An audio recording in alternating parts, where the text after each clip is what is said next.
이제 외화를 할게요.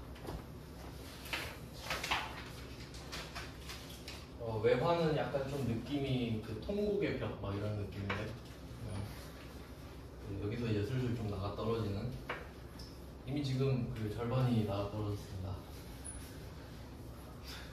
네, 원래 그래요. 회계가 처음에는 막 복잡복잡한데 나중에는 옆에 가방도 올리고 옷도 올리고 막 할 수 있어요. 네, 끝까지 가는 경우가 거의 없습니다. 그러니까 사람이 보통 그래요. 그 쉬운 것만 좋아하죠. 근데 보통 여러분도 아시겠지만 내가 하기 편하고 쉬운 일들 중에 좋은 일은 없습니다. 절대로 없습니다. 진짜 생각해보세요. 한 개도 없어요. 조금이라도 힘들어야 뭐 도움이 되고 그러지, 근데 뭐 고생을 찾아서 할 필요는 없는데, 원하는 게 있다면 고생을 감수할 수는 있어야 된다는 소리예요. 좋은 것만 찾다가는 골로 갑니다 진짜. 그래서 막 제가 뭐 사촌 동생들이나 조금 동생들 있죠, 여러분 같이. 뭐 그러면은 동생이 아닌 분도 있을 수 있어요. 제 나이 모르시잖아요. 그 막 하는 말이, 지금 놀면 평생 논다, 지금 하고 싶은 거 다 하면 나중에 하고 싶은 거 못한다, 이런 말 많이 하거든요. 근데 몰라요 그 나이 때는 어차피. 네, 본인도 제 나이가 되면 알겠죠 이제. 외화를 하겠습니다. 외화는 조금 어려운데, 근데 요거는 어렵긴 한데 오히려 가장 실무에 가깝다라고 할 수 있죠. 그러니까 만약에 내가 외화에 대해서 모르고 있다면 뭐 나만 모른다고 생각하면 돼요. 다른 사람들은 다 알고 그냥 그렇게 돌아가고 있는 거니까. 그러니까 제가 금리할 때 좀 잔소리 많이 했잖아요. 근데 외화도 금리랑 좀 약간 짱친 그런 느낌이에요. 금리랑 외화 이런 거 잘 알면은 돈을 좀 벌 수 있죠. 어떤 느낌이냐 볼게요. 그 코로나로 예를 좀 들어보겠습니다. 이거 쓰면 안 되나? 코로나 뭐 있다던데. 그래서 막 코로롱 이렇게 말하잖아요. 뭐 그냥 로나라고 할게요. 이게 발발을 해서 팬데믹이 왔잖아요. 그럼 이때 그 코스피 1600 개박살 났다 했죠. 그러면 이때 사람들이 그 위험을 느끼면 어떻게 할지 생각을 해봐요. 사람들이 공통적으로 위기를 느낀 거잖아요. 그러면 뭘 하냐면 그 가상의 자산 있죠. 그걸 다 던집니다. 그러니까 내가 지금 삼성전자 주식 뭐 10만 주 있으면 뭐해. 지금 빵 한 조각이 더 중요하지. 세상이 망하게 생겼는데, 맞죠? 그러면 빨리 현금으로 바꿔. 현금으로 뭘 사 먹어야 되니까. 알겠죠? 그러니까 근시안으로 바뀌어버린다고, 위기가 오면. 지금 살아야 되니까. 그럼 주식을 다 던지니까 주식 가격이 폭락했죠. 그리고 그때 가격 뭐 올랐는지 아세요? 금, 그리고 달러. 왠지 생각을 해보라는 거예요. 왜 금을 살까 사람들이? 지금 세상에 있는 금 있잖아요. 그게 기원전에 있던 금 양이랑 똑같아요. 그 금을 그대로 계속 돌려 쓰는 거라고. 그러니까 금은 안 변하잖아요. 그러니까 변하지 않는다라는 것 때문에 가치가 높죠. 뭐 물론 좀 화려한 느낌이 있긴 한데, 그러면 그 금을 사람들이 사는 이유는 안전자산이라서. 알겠죠? 그러니까 위기가 닥치면 금을 살 수밖에 없지. 안전자산을 사야 되니까. 왜냐면 그런 일들이 터지면은 작은 나라들은 망할 수도 있죠. 그러면 그 나라의 화폐는 휴지 조각이 돼요. 맞죠? 아니, 나라가 없어지는데 화폐가 무슨 의미가 있어. 그러니까 그걸 다 팔아버리고 금으로 바꿔버린다 이거지. 금은 나라가 망해도 딴 나라 가서 효력이 있잖아요. 그리고 달러, 원래 금이랑 달러랑 같이 오르진 않는데 달러도 그때 올랐거든요. 그럼 달러 왜 올랐는지 생각해보세요. 만약에 세상이 망하면 어느 나라가 제일 마지막에 망할 것 같습니까? 그럼 달러 사야지.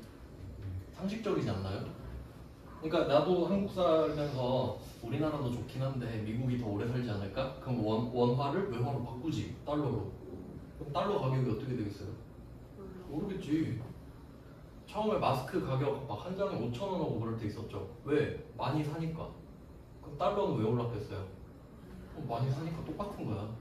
달러도 물건이에요. 금처럼. 알겠죠?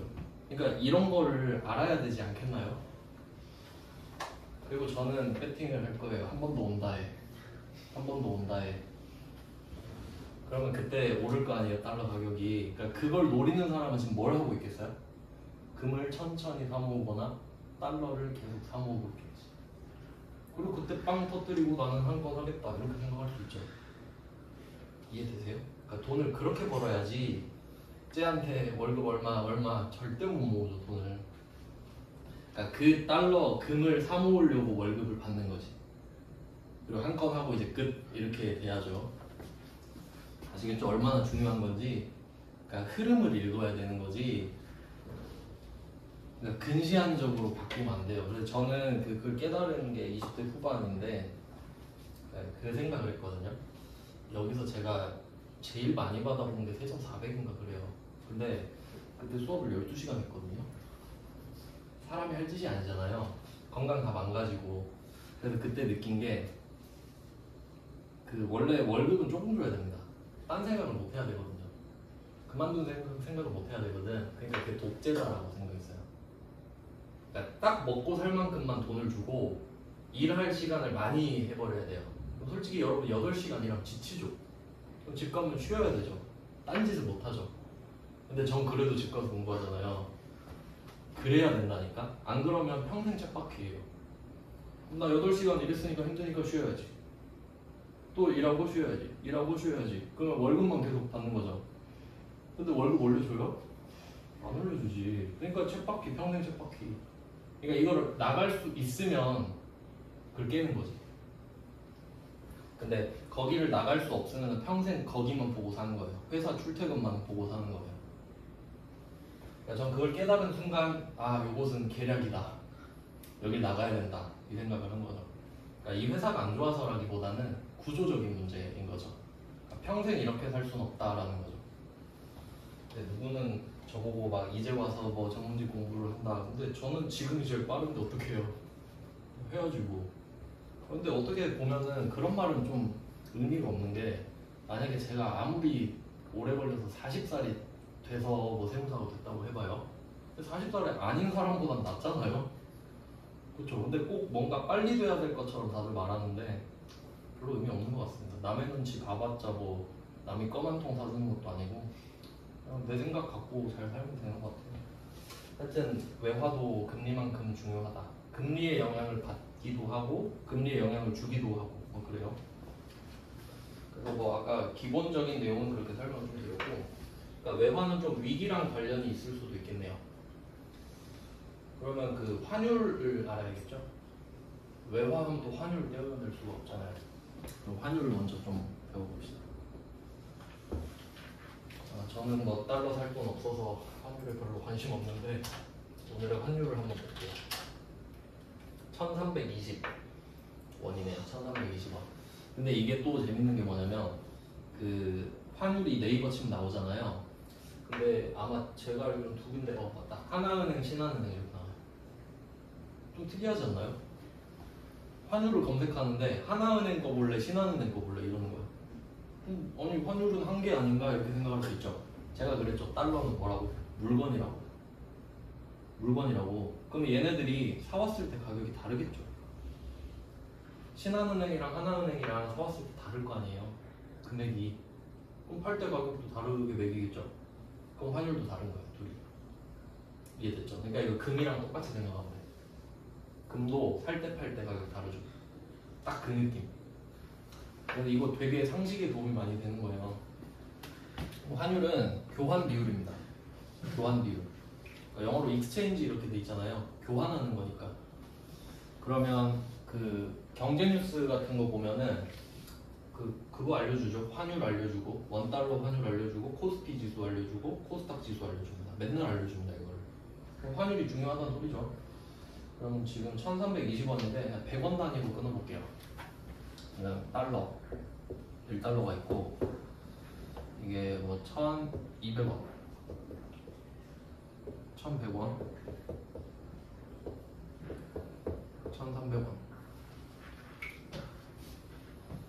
네, 환율 자체를 시험 문제에서 내진 않거든요. 근데 그래서 회계 공부가 하기가 어려운 것 같아요. 그러니까 배경 지식이 있어야 문제를 푸는데 겉으로 보기에는 환율이 시험에 안 나오잖아요. 근데 환율을 공부할 생각을 안 하겠죠 아무도. 그러니까 계속 어려운 거야. 그러니까 기본이 안 돼 있는데 자꾸 문제만 풀려고 하니까. 그럼 풀어서 맞으면 다행이다 이러고 계속 좀 불안한 공부를 하게 되죠. 잘 모르는데 계속 그렇게 하는 상태가 되니까. 그냥 뿌리를 뽑아버리는 게 낫죠. 이건 상식에도 도움이 되니까. 그러면 여기서 포인트는 교환 비율이면 화폐가 2개 나와야 되죠. 교환을 해야 되니까. 원화끼리는 교환 안 하잖아요. 원화는 그냥 원하는 그게 유통이 되는 거지. 그러면 달러가 하나 나오고 원화가 나왔어요. 그럼 우리나라는 원화 쓰죠. 그러면 교환 비율을 말할 때는 상대방 화폐 있죠. 그걸 기준으로 삼아요. 상대방 화폐가 무조건 기준이에요. 1단위가. 그러니까 여기서 1달러가 기준이에요. 그러니까 한번 잘 생각해봐요. 뉴스를 보면은 달러당 얼마입니다 이러지 혹시 1,000원당 몇 센트입니다 이런 거 봤어요? 그렇게 말 안 하지. 1,000원당 0.87센트입니다 오늘은 이렇게 안 하잖아요. 그러니까 1달러에 1,200원입니다 이러지. 1달러에 1,300원입니다. 그러니까 외국 화폐가 기준이구나 이걸 알면 되죠. 그럼 여기에 위안이 올 수도 있는 거고 다른 홍콩 달러가 나올 수도 있는 거고 그런 거죠. 그러니까 적어도 기준이 원화는 아니라는 거. 왜냐면 외국 화폐에 따른 변화율을 보는 거잖아요. 맞지? 그러면 이때 1,200원이 기준이라고 했을 때 이게 오르면 내리면 이렇게 가능하죠. 그럼 이게 환율이 오른 거고 이게 환율이 내린 거예요. 간단하죠? 이게 환율이 오르고 환율이 내린 겁니다.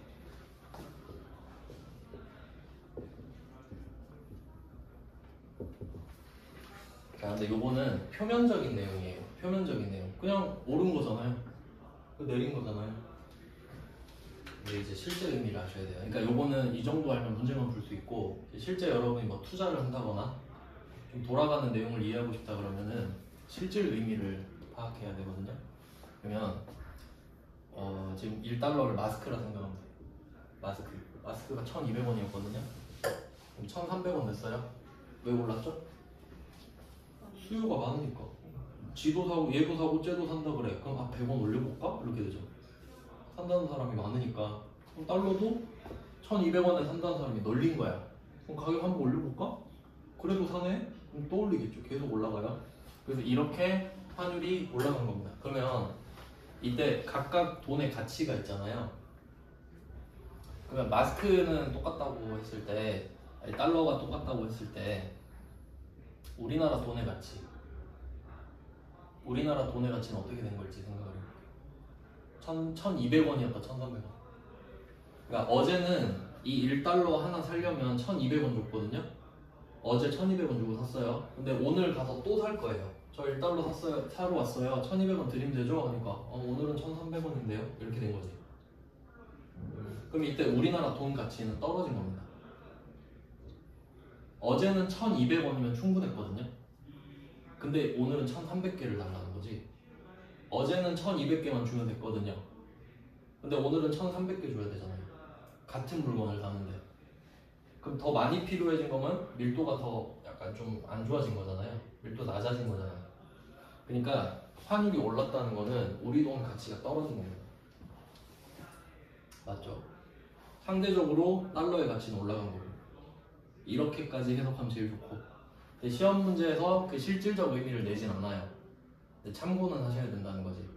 그러니까 왜 이런 걸 왜 알아야 되냐면 그 신문에서 막 뉴스 같은 데 보면은 달러가 지금 너무 환율이 높다 1,400 넘어가면 안 된다 그런 말을 왜 하는지 모르잖아.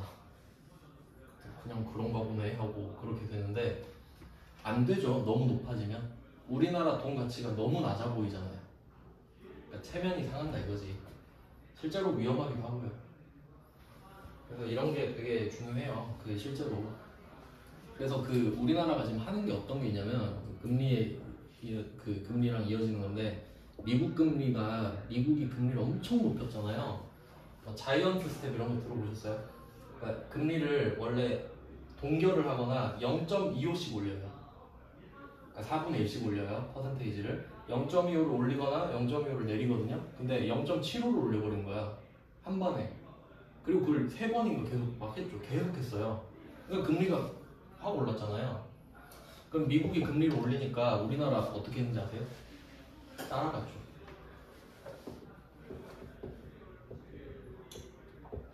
그럼 우리는 힘들죠.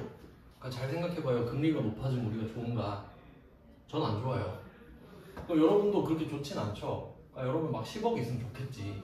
아, 이자로 이제 먹고 살아야지 이러면 되는데, 그러면 이거 우리가 힘들어지잖아요. 그럼 왜 이걸 하지? 생각을 해보세요.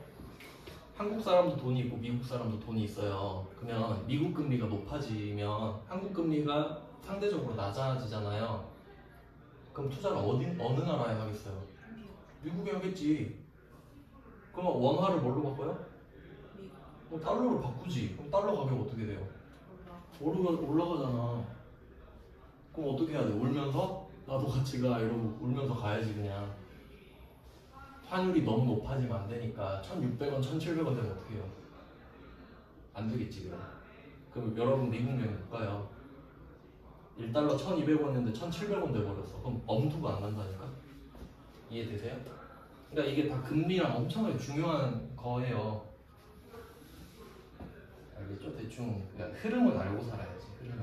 그러니까 나랑 상관은 없어도 아 그래서 이렇게 됐구나 이런 느낌은 좀 받았으면 좋겠다. 그래서 우리가 미국 따라가는 겁니다 지금. 환율 막으려고요. 환율 방어하려고. 그럼 금리랑 환율이랑 지금 둘 다 상관이 있는 거죠. 자, 뭐 그런 거예요. 자, 그럼 뭐 이렇게 우린 이 정도만 하면 돼요. 환율이 올라갔다, 환율이 내려갔다. 자, 여기까지는 안 어렵죠 사실. 그 뒤에 게 어려운 거지. 그러면 이제 회사를 두 가지 종류의 회사를 한번 생각해 볼게요.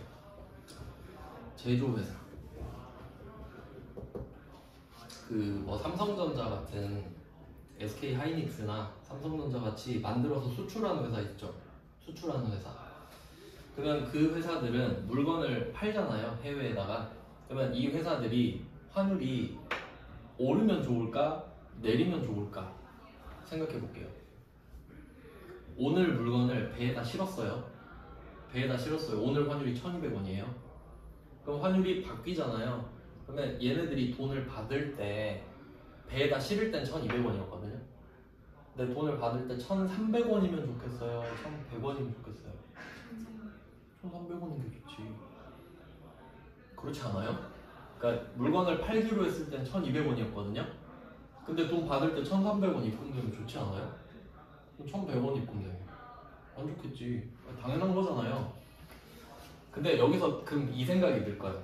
아니 1,300원이 되면 가치가 떨어진다고 하는 거 아닌가? 가치가 떨어졌어도 기분이 좋잖아요. 안 그래요? 그러니까 여러분 물가 지금 막 10%도 오르고 그랬다는데 그럼 물가 상승률이 높으면 돈 가치는 별로 의미가 낮아진다 그랬죠. 그래도 월급 많이 받으면 좋은 거 아니에요? 맞지? 그러니까 물가가 10%가 올라서 월급을 10%더 드릴게요 하면 사실 쌤쌤이죠. 물가가 오른 만큼 더 주는 거니까. 근데 기분 좋잖아요. 그래도 그 말이에요. 그러니까 본질적 의미도 있긴 있는데 일단 기분은 좋다 이거예요. 맞죠? 표면적으로. 그러면 제조회사가 원하는 건 환율이 오르는 거겠죠. 이해돼요? 그러면 얘네들은 환율이 오르면 지 기분도 좋고 환율이 떨어지면 지 기분도 떨어지죠. 순방향이네요. 자, 그 다음에 항공사.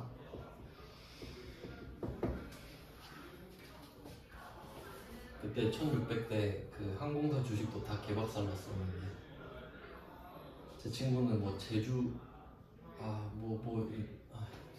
하여튼 그거 똥값 됐을 때 주워놓은 애 있었거든요. 그 생각이 나네요. 항공사. 그럼 항공사는 비행기죠. 비행기. 항공기 얼마 할 것 같아요? 근데 일단 뭐 수백억입니다. 그러면 그거를 비행기 막 몇십 대 있잖아요. 다 사놓고 시작했을까요? 안 되죠. 불가능합니다. 그럼 몇 조 가지고 해야 됩니다. 그러니까 보통 어떻게 하냐면 리스를 해요. 그냥 할부라 생각하면 돼요. 다르긴 한데 그냥 그 정도로 생각해도 돼요. 안 배웠으니까. 그러면 항공기를 결제를 해놓고 이걸로 돈을 벌면서 갚는 거지. 그게 현실적이죠. 그러니까 여러분 같은 경우도 내가 차를 사야 되는데 차값을 5천만 원을 모아서 일시불 하기에는 너무 비효율적이니까 질러놓고 벌면서 갚잖아요. 어차피 난 차가 필요하니까 뭐 그런 느낌인 거지. 그러면 이 항공사들은 빚을 지고 있어요. 맞죠? 외국 회사들한테. 에어버스랑 보잉 거기만 비행기 만드니까. 그럼 얘네들은 환율이 오르면 좋을까? 떨어지면 좋을까? 떨어지면 좋죠. 비행기 결제할 때는 1200원이었거든요. 갚을 때 1100원인 거예요.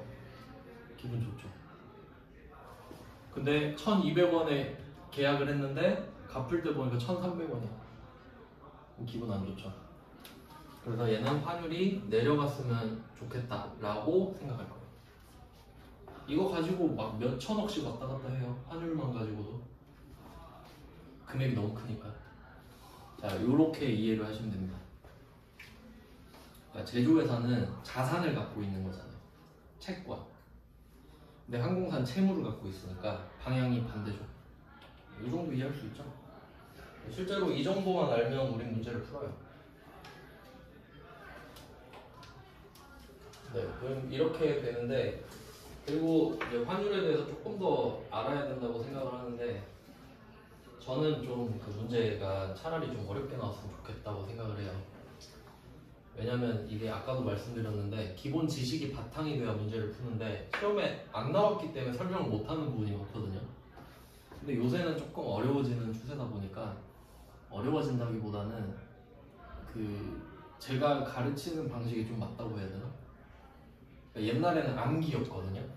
그러니까 전산회계 1급은 솔직히 고등학생들도 다 땄어요. 왜냐면 다 외워서 풀면 되거든요. 근데 이제는 그게 조금 어려워지고 있는 추세라고 해야 돼요. 응용력을 좀 본다고 봐야 되거든요. 그럼 여기서 이제 환율을 이야기했는데, 이 환율이 그러니까 그 은행 가본 적 있죠? 은행 가면은 그 스크린에 $1 환율이 있는데 5개 나와요. 오늘 갔는데 환율이 5개라고요. 그럼 그것도 시험에 낼 수 있죠. 자연스럽게. 왜냐면 실제로 그러니까. 그러니까 잘 생각해 보시면 은행에 가면 오늘의 환율이 5개인데 아무리 시험이라지만 그걸 무시하고 낼 수는 없잖아요. 실제로 벌어지는 일을 내야 되니까. 그러니까 그걸 알아야 돼요. 그러면 이 환율을 금이랑 똑같이 생각하면 되거든요. 그러면 금 시세 딱 치면은 팔 때, 살 때 있죠. 그러면 뭐가 더 비싼지 생각해봐요. 그렇지, 살 때가 비싸지. 그러니까 이걸 생각해야 된다는 거예요. 외우는 게 아니라.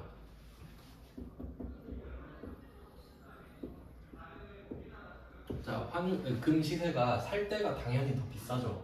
왜 그런지 생각해봐요. 그래야 금은방에 돈 벌죠. 자기들이, 그러니까 우리가 사는 거는 그쪽 금은방에 파는 거죠. 그러니까 그쪽이 비싸게 팔아야 될 거 아니야. 살 땐 싸게 사고. 맞아요? 그러니까 이게 와닿아야 돼요. 이것까지 외우려고 해버리면 큰일 나는 거예요. 그러면 금 시세를 쳐봤는데 살 때 팔 때 이렇게 돼 있어요. 근데 사실 나는 오늘 살 생각도 없고 팔 생각도 없어. 그냥 궁금한 거야. 지금 요새 얼마 정도 하지? 이런 느낌이에요. 그러니까 되게 나는 관계자가 아닌 거야, 이 사람들이랑. 그러면 살 때로 봐야겠어요? 팔 때로 봐야겠어요? 둘 다 안 중요해요. 그러면 평균을 치면 돼. 평균을 치면 되죠. 그게 금 시세예요. 알겠죠? 그러니까 금 시세 치면 그 나오는 금액이 뭐겠어요? 팔 때도 아니고 살 때도 아닐 거 아니에요. 그 두 개 평균한 거라고. 그러니까 중간값이라고 해도 되고 평균값이라고 해도 되지. 어차피 두 개니까. 그 가격이 시세가 되는 거예요. 알겠죠? 그러면 이제 달러로 바꿔볼게요. 그럼 은행 가서 달러를 살 때, 팔 때 있죠? 뭐가 더 비싸겠어요? 살 때가 비싸지. 똑같은 물건이니까. 그러면 제가 방금 네이버를 쳐서 1320.5원 이렇게 나왔거든요. 요게 뭐겠어요? 살 때겠어요? 팔 때겠어요? 아니지, 요거지. 똑같은 평균이 나오겠죠. 그러니까 왜냐면 이 검색하는 사람이 사는 것도 아니고 파는 것도 아닐 수도 있으니까 중간값으로 주지. 일단 대충 이 정도입니다 하고, 이제 이게 기준 환율입니다.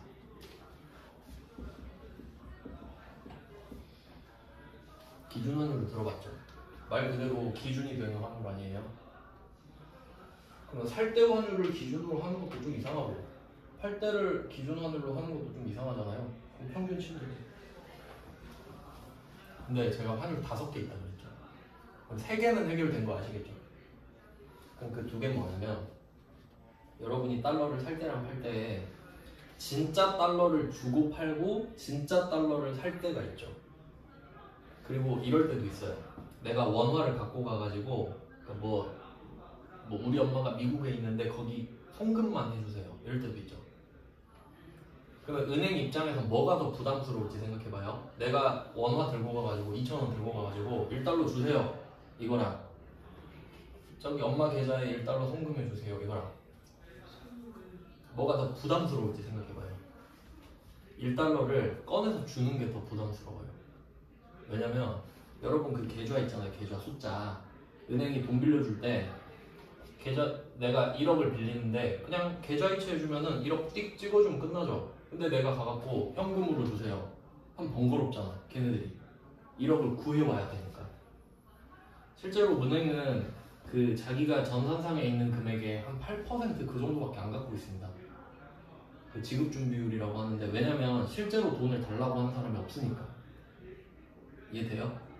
그 돈을 굳이 내가 막 100억을 다 갖고 있을 필요가 없잖아요. 한 8억 이 정도 갖고 있는다고. 그럼 부족하면은 옆에 은행에서도 빌려오고 한국은행에서도 땡겨오고 막 그런 식이에요. 최소한의 금액만 갖고 있는단 말이야. 근데 누가 진짜 실물을 달라 그러면 부담스럽지. 이해돼요? 그러니까 그 살 때가 제일 비싸요. 그리고 송금해서 살 때가 더 싸. 그러니까 이게 급이 있는 거지. 급이. 그러니까 이게 5개라 했잖아요.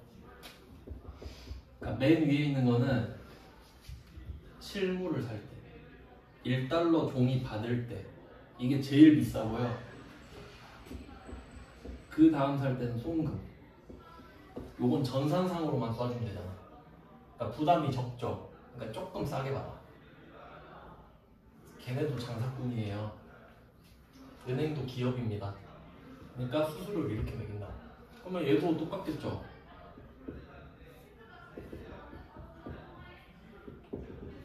이게 데칼코마니가 될 거 아니에요. 요렇게 세트일 거 아닙니까?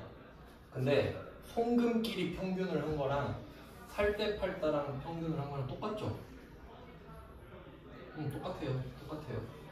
그러니까 기준환율은 한계인 거예요. 얘네끼리 평균을 치든 얘네끼리 평균을 치든 똑같으니까. 그래서 5개입니다. 이제 알겠죠? 그럼 우리는 어떻게 공부를 할 거냐면 이제 5개를 다 데리고 갈 거냐? 그건 아니죠. 효율이 안 좋죠? 그럼 저는 이렇게 할게요. 살 때, 팔 때, 기준환율 이렇게만 하겠습니다. 살 때, 팔 때, 기준 3개는 해야죠. 방향이 2개가 있으니까. 그리고 이렇게 이름을 매길게요. 이름을 바꿔놓는 게 되게 중요한데 저는 이 기준환율을 가짜라고 부릅니다. 가짜. 얘는 진짜라고 불러요.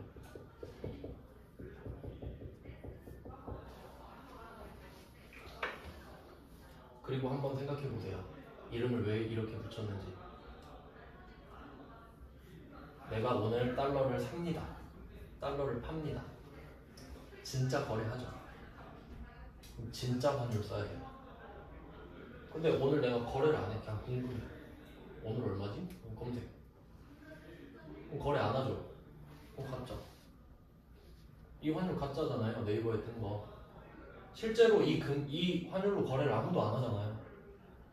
알겠죠? 그러니까 이렇게 구분을 하죠. 그럼 크게 말하면 진짜 가짜 2개밖에 없는 거지. 이해됐죠? 이 정도는 구분하셔야 됩니다. 실제로도 중요하겠죠. 자, 그럼 한번 문제 풀어볼게요. 39번 7페이지 일반전표 유동자산의 7페이지의 외화입니다. 39번. 자, 이 외화 거래는 일단 방향을 생각해 봤을 때 자산과 부채 2개가 있어요. 그러니까 지금 우리가 자산하고 있잖아요. 그러니까 매출 채권 끝내고 지금 왔죠. 채권 끝내고 외화로 넘어오는 거란 말이에요. 그러면 외화도 채권만 하는 게 맞죠. 근데 그렇게 따지면 외화 부채도 있을 텐데 그걸 또 부채 가서 또 따로 하기는 좀 애매하잖아요. 그러니까 환율 여기서 끝내버려야지 그냥. 그래서 여기는 채권 채무를 다 넣어놨기 때문에 제가 외화 채권이라고 안 해놓은 거예요. 그러니까 굳이 제목을 붙이면 채권 채무를 써주시면 됩니다. 섞어놨어요 여기서는. 그러니까 환율이 중요하지 자산 부채가 중요한 게 아니기 때문에 지금 부채도 나올 거예요 여기서.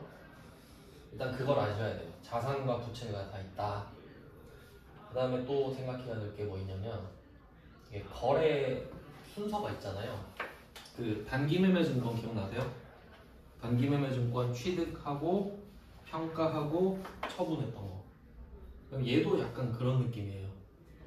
거래를 시작하고, 그러니까 거의 외상으로 하니까 배에다 물건을 딱 실어서 보내는 거예요. 그럼 거래가 시작된 거예요. 그리고 거래가 끝나면 돈을 받는 겁니다. 그럼 거래와 시작과 끝이 있겠죠. 근데 그 사이에 12월 31일이 있으면 어떻게 되죠? 평가해야지. 회계니까. 그러니까 똑같죠. 시작, 평가, 끝. 취득, 평가, 처분. 그러니까 단기매매증권을 잘 해놨으면 이제 여기서 꿀을 빠는 거죠. 뭐야 얘랑 똑같네. 똑같이 이름만 바꿔서 쓰는 거예요. 같은 걸 계속 반복하는 거죠 이제. 이제 그걸 빨리 깨달으면 뭐야 이름만 바뀌었네 또 이러고 하는 거야. 그러니까 처음에 제대로 해놓는 게 진짜 중요해요. 근데 약간 좀 얍삽하게 공부하는 사람들은 이거 안 중요하니까 대충 해야지. 그럼 계속 대충 하게 되는 거예요.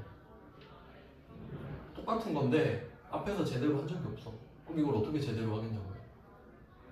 뭐 그런 내용이에요. 그러면 세 개가 있는 거죠. 거래가 시작하고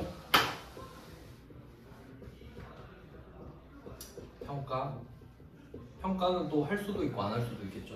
12월 31일이 안 올 수도 있으니까. 그러니까 12월 31일 이전에 거래가 끝나버리면 평가는 없는 겁니다. 그리고 거래가 끝나요. 거래가 끝난다는 소리는 돈을 주거나 받았다는 소리입니다. 그래야 끝이 납니다. 그럼 단기매매증권이랑 똑같다는 느낌이 들고요. 그리고 얘는 단기매매증권이랑 똑같은 게 뭐냐면 평가는 원래 자본이죠. 평가는 실현되지 않았으니까.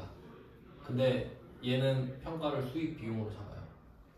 그러니까 단기매매증권이랑 똑같다고 보시면 돼요. 단기매매증권이랑 같이 공부할 거 똑같습니다.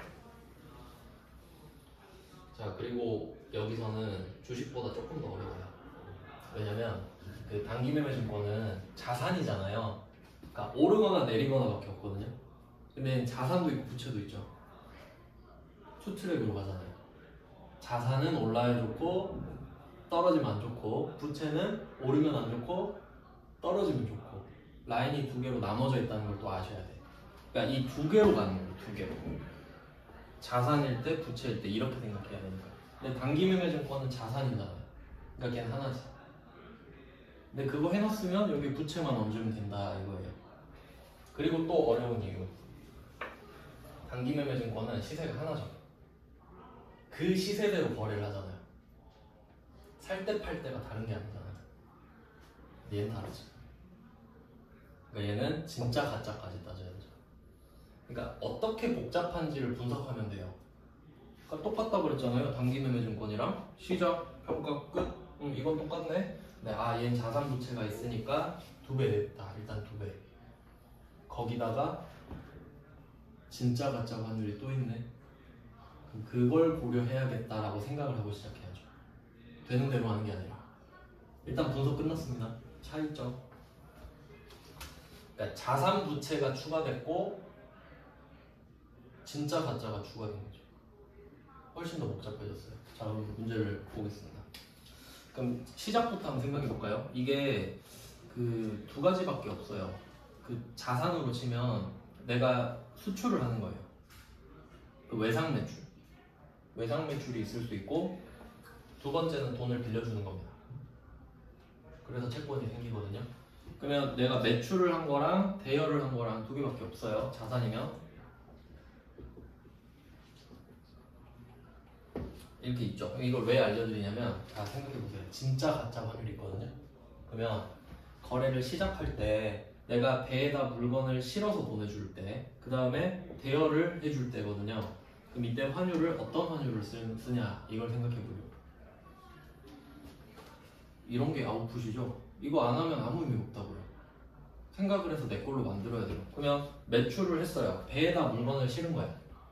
그러면 거래 끝이 있다는 소리는 돈을 젖대 받는다는 소리죠. 돈은 젖대 받기로 했어요. 거래 끝. 그럼 오늘은 돈 받아요? 안 받죠. 근데 적긴 적어야 될 거 아니야, 장부에. 그러니까 만약에 내가 $1,000 물건을 팔기로 했어요. 그럼 내가 장부에 1,000 이렇게 적으면 1,000원이잖아요. 근데 난 $1,000 적고 싶은데. 그럼 네이버 검색해가지고 그 환율에 1,000을 곱해야 될 거 아니에요. 근데 그 곱하는 걸 진짜로 할 거냐고 가짜로 할 거냐고. 오늘 배에다 물건 실었습니다. 그럼 내가 달러를 사거나 파나요? 안 하잖아요. 그냥 배에다 실어주고 아 오늘 받으면 얼마지? 그냥 이거잖아요. 그럼 내가 이 배에다 물건 실었을 때는 진짜 환율 쓰겠냐고 가짜 환율 쓰겠냐고. 가짜 환율 쓰겠지. 사지도 않고 팔지도 않으니까 달러를 물건은 파는데 내가 지금 달러를 뭐 받아가지고 사는 것도 아니고 파는 것도 아니니까 그러니까 이거는 가짜 환율을 쓰겠죠. 생각해 보자면 그렇겠죠. 매출만 좀 생각하면 돼요. 대여는 좀 복잡해서 대여는 둘 다 나올 수 있거든요. 그것까지는 안 할게요. 대여까지는 머리가 너무 아플 것 같은데. 매출은 확실해요. 얘는 가짜 쓰는 거 확실해요. 그러니까 이거는 확실하니까 외워도 되니까 그냥 외워버려도 되긴 되죠. 하지만 대여는 외울 수 없어요. 왜냐면 요거는 아니네. 할 수 있네요. 할 수 있다. 차입이 안 된 거예요. 그러면 대여를 한번 생각해 볼까요? 돈을 빌려줘요. 오늘 빌려줘. 그러면 빌려주는 형태가 어떨지 생각해 볼게요. 내가 계좌이체를 해주잖아요. 원화로 쏠 수도 있어요.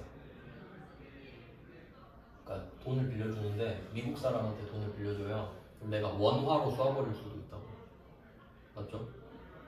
원화를 쏴버리고 네 알아서 해. 이럴 수도 있고 아니면 내가 달러를 사가지고 바꿔서 쏠 수도 있죠.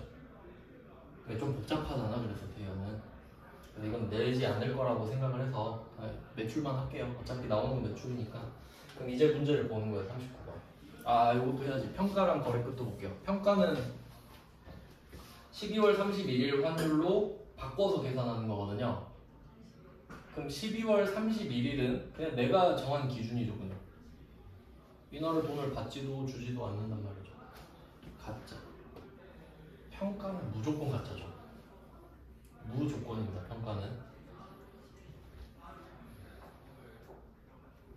평가는 가짜. 그 다음에 거래 끝. 거래 끝은 입금이 돼야 되죠. 무슨 환율일까요? 진짜도 이제 진짜 받으니까 돈을 진짜로 받았잖아요. 그럼 내가 달러를 갖다 팔든가 하겠죠. 어찌든 할 거 아니에요. 근데 이것도 좀 자세히 말씀을 드리면 내가 달러로 돈을 받을 수 있잖아요. 원화로 받을 수도 있고. 근데 만약에 달러로 내가 받은 거예요. 근데 나도 어차피 달러를 써야 돼서 원화로 바꿀 생각이 없을 수도 있죠. 그럴 수도 있잖아요. 달러를 받았어요. 그땐 가짜입니다. 바꿀 생각이 없습니다. 안 팔 거잖아. 달러를 은행 가서 안 팔 거잖아요. 그러니까 달러로 받고 가만히 있는 거야. 가만히. 그럼 평가랑 똑같지. 그냥 이거 오늘 얼마지? 이거니까. 그러니까 대충 어떤 흐름인지 아시겠나요? 그러니까 뭐 이렇게까지 자세하게 내진 않지만 생각을 해보면 그래요. 그럼 내가 달러를 받았는데 난 지금 현금이 급해. 그럼 은행 가서 팔아버렸어. 그럼 진짜 환율이지. 진짜 바꿨으니까 원화로. 어떤 느낌인지 아시겠어요? 왜냐면 회계 1급에서는 이렇게 어렵게 안 내는데 이제 뭐 다음 시험 같은 경우는 조금 더 어렵게 나올 수 있거든요. 환율 가지고. 네, 그래서 생각을 해봤고 이제 문제를 풀어봅니다. 왜 이걸 제가 알려드리는지 문제를 보면 알게 돼요. 39번 볼게요. 자, 포카이 상사한테 40만 N 이렇게 돼 있죠. 요거 화폐 아세요? 요거 Y자에다 짝대기 2개? 이게 한자로 그 원이거든요. 원. 요런 원이 우리 원자랑 달라요. 한자가. 우리나라도 원화인데 얘네도 원화예요. 근데 이게 특이한 게 뭐냐면 일본도 이거 쓰고 중국도 이거 써요. 똑같아요. 일본 화폐 이름 뭐예요? N. 중국은? 위안이죠. 근데 둘이 똑같아요. 발음이 다른 거지. 우린 원이잖아요. 그러니까 원, N, 위안이 다 똑같은 말입니다. 근데 보통 이거 N화에 많이 쓰죠. 근데 이거 위안의 뜻도 있어요. 알고는 계세요? 그럼 또 누가 이게 위안도 되고 N화도 되는데 왜 문제를 이렇게 내셨나요? 근데 앞에 호카이 상사 있죠. 이 정도 센스는 좀. 네, 그럼 이건 N인 거예요. 자, 그럼 40만 N을 차입했죠. 40만 N을 빌린 거예요. 부채도 부채. 빌렸다. 자, 그리고 한번 생각해 볼게요. 보통예금 계좌에 예입했다. 이것도 생각해 보시면 보통예금 계좌에 예입했다 이 말 있잖아요. 내가 한 건가요? 호카이 상사가 한 거죠. 보통예금 계좌에 내가 예입한 게 아니라 호카이 상사로부터 내가 차입을 했으니까 쟤가 나한테 예입을 했단 소리죠. 그 정도 아셔야 된다는 거예요. 난 돈을 빌렸다는 거지 지금. 그럼 보통예금에 돈이 들어왔는데 잘 생각해 보세요. 40만 N이 들어왔는지 40만 N 어치의 원화가 들어왔는지 모르죠 지금. 그렇잖아요. 둘 중에 하나인데. 근데 보시면 무슨 환율 이야기하고 있나 보세요. 대고객 매입률이라고 돼 있죠. 그럼 우리가 지금 배운 적 없거든요. 살 때 팔 때 기준 환율은 알려드렸어요. 그럼 혹시 대고객 매입률이 기준 환율일까요? 기준 환율을 대고객 매입률로 부르기로 했어요? 매입이 있잖아요. 매입. 살 때 팔 때 중 하나겠지. 그러니까 뜻을 생각해보면 은행이 쓰는 말이거든요. 대고객은 고객을 대한다는 소리죠. 고객을 대해서 산다고 지가. 그럼 우리 파는 거겠죠. 근데 지금 살 때 팔 때 찾는 게 중요한가요? 진짜라는 게 중요한 거지 그냥. 그러니까 얘는 그냥 진짜 환율이에요. 알겠죠? 뭔 말하는지? 그러니까 지금 진짜 가짜를 구분해야 된다는 말이지 살 때 팔 때를 구분해야 된다는 말이 아닙니다. 그러니까 얘는 지금 40만 원을 빌렸는데 쟤가 나한테 계좌이체를 했다 그랬잖아요. 근데 이게 40만 N인지 아니면 40만 N 어치의 원화인지 지금 모르잖아요. 왜냐면 말을 안 해줬으니까. 근데 여기서 대고객 매입률은 진짜 환율이죠. 그럼 이 말은 얘가 N화로 입금을 했는데 그 N화를 내가 원화로 바꿨다는 소리잖아요. 그 말을 하는 거잖아 지금 출제자가. 그러니까 모르고 풀어도 되긴 하는데 그러면 좀 안 좋지 않나? 무슨 말인지 아시겠나요? 그러니까 이건 진짜 환율이라는 거지. 그러니까 만약에 여기서 기준 환율을 말해줬을 수도 있죠. 그렇잖아요. 그러면 그건 그냥 40만 N을 입금해 준 거예요 나한테. 그냥 40만 N을 입금해주고 나는 원화로 안 바꾼 거라고요. 그래서 오늘 환율이 이 정도구나 하고 그냥 그걸로 바꾸는 거야. 평가인 거지 그러니까. 알겠죠? 무슨 말인지. 그러니까 진짜 가짜 정도는 알아야 돼. 그러니까 어차피 보통 예금인 건 같지만 상황 판단이 안 되니까요 그러면. 자 그리고 한 개 더 봐야 될 거는 자 100엔이 1100원이랑 같다고 돼 있죠. 근데 제가 환율은 외국 화폐 1 단위라고 말씀을 드렸어요. 그럼 100엔이 1 단위인가요? 아니죠. 그럼 1 단위로 바꿔야 돼요. 그럼 100을 1로 어떻게 만들죠? 100으로 나눠요. 그럼 1100도? 100으로 나눠요. 그럼 이 환율은 얼마인가? 12원. 12원입니다 환율이. 왜냐면 여러분 꼭 100엔씩 사요? 1엔은 못 사요? 살 수 있잖아. 그러니까 환율은 교환 비율이니까 최소로 가야지. 11엔을 살 수도 있는 거잖아요. 12엔을 살 수도 있는 거고. 그러니까 11원으로 바꿔주시면 돼요. 그러니까 n화만 딱 이거 잘 기억하시면 돼요. n화는 100으로 나눈다. 자, 그럼 환율이 11원이죠. 11원. 1n당 11원이니까 1n은 빼도 되잖아요. 어차피 환율은 1n당이니까. 그리고 생각을 해보세요. 40만 n을 빌려달라고 했죠. 그러니까 이거 그 주식할 때랑 비슷하거든요. 주식에 수량 단가 있었죠. 수량 단가.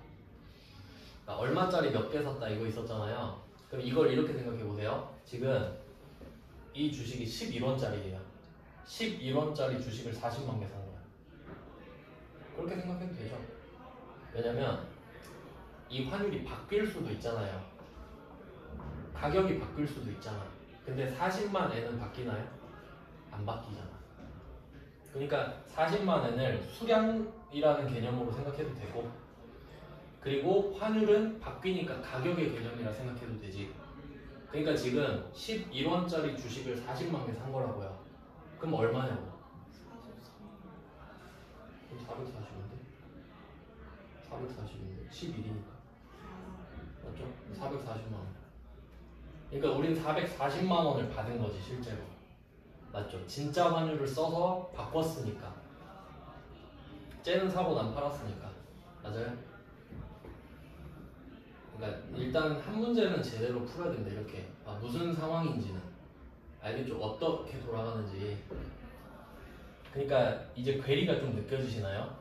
실제로는 n화로 했을 수도 있고 뭐 원화로 했을 수도 있고 환전을 했을 수도 있고 안 했을 수도 있죠. 근데 시험 문제에서 내는 건 아주 일부죠.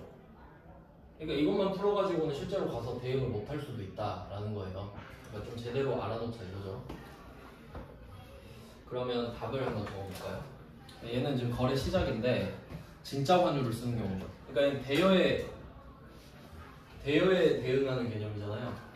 그냥 이거는 너무 복잡한 것 같고 답만 그냥 쓸게요. 자, 그럼 일단 우리는 440만 원을 손에 쥐었습니다. 그러니까 여기서 또 뉘앙스상 40만 엔을 440만 원으로 바꿔서 그냥 보통 예금에 넣었다고 생각하시면 되겠습니다. 굳이 현금으로 갖고 있진 않을 테니까.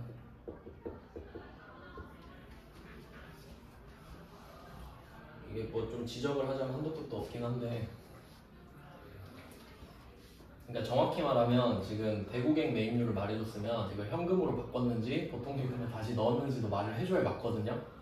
그러니까 환전을 안 했으면 기준 환율을 말을 해줬을 거고, 그럼 당연히 보통 예금이지만 안 바꿨으니까 그건 좀 아쉽긴 한데 그냥 보통 예금 받았다고 하니까 그 정도로 그냥 하시면 되고요. 그 다음에 또 외화의 장기 차익 이런 말 나오죠. 외화의 장기 차익. 그러니까 2년 후잖아요. 제가 말씀드린 적 있죠. 2년 후는 볼 것도 없다. 2년 후는 장기다. 23개월까지는 단기의 가능성이 있지만 24개월부터는 볼 필요가 없다 그랬죠. 넌 장기지. 그냥 끝이에요. 오늘 날짜 필요 없죠. 2년이기 때문에. 그래서 장기 차입금일 거거든요. 근데 우리나라 돈을 장기 차입할 수도 있고 외화를 장기 차입할 수도 있는 거잖아요. 그 말 하는 거예요. 외국 돈을 장기 차입했어도 장기 차입금을 써라. 계정 과목을. 그러니까 지금은 장기 차입금이 빨간색 색깔인 거죠. 계정이라고 말을 했으니까. 그리고 얘는 또 어떻게 나올 수 있냐면 실제로 그 검색을 해보면 외화 장기 차입금이라는 계정 과목도 있어요. 그러니까 문제가 되지. 그러니까 여러분 장기 차입금 치면 2개 나온다고요. 장기 차입금이랑 외화 장기 차입금 2개 나온다니까? 근데 뭐야 말 제대로 안 해주면 어떻게 풀지 이렇게 되죠. 그러니까 장기 차입금 계정을 쓰라고 했잖아요. 그러니까 이거 잘 찾아내셔야 돼요. 제가 맨 처음에 말씀드린 거 있었거든요. 그러니까 지금 장기 차입금인데 장기 차입금 계정 과목을 썼다. 장기 차입금으로 회계 처리했다. 장기 차입금으로 계상했다. 이런 말들 나오면 계정 과목입니다. 여긴 그냥 계정 이렇게 말을 해버렸잖아요. 그거 쓰라고. 그러니까 우리는 외화 장기 차입금 아니고 장기 차입금.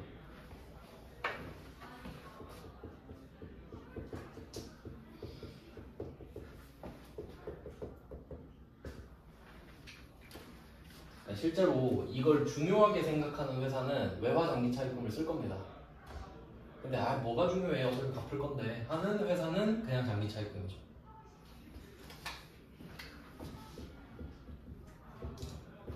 자산, 부채. 그리고 거래처를 써줘야죠. 호카이 상서입니다. 북해도죠. 홋카이도가. 이렇게 되고요. 그리고 이제 조금 더 생각을 해보자면 이 440만 원이 엔화냐 원화냐까지 따져보면 이거는 원화의 상태입니다. 진짜 환율을 줬기 때문에 우린 진짜 환율을 이용해서 엔화를 원화로 바꿨습니다. 맞죠? 쟤가 매입했으면 난 매출을 했으니까. 그러니까 엔화를 팔았던 소리죠. 그럼 만약에 여기 기준환율 나오면 기준환율이 나오면 엔화 상태겠지. 40만 엔으로 찍혀 있는데 내가 네이버 쳐서 1,100원이 나온 거고 그걸로 회계 처리만 해놓은 거죠. 실제 통장엔 엔화 40만 엔이 찍혀 있는 걸 겁니다. 기준 환율이라고 써 있으면요. 그걸 말씀드렸던 거예요. 대여에서.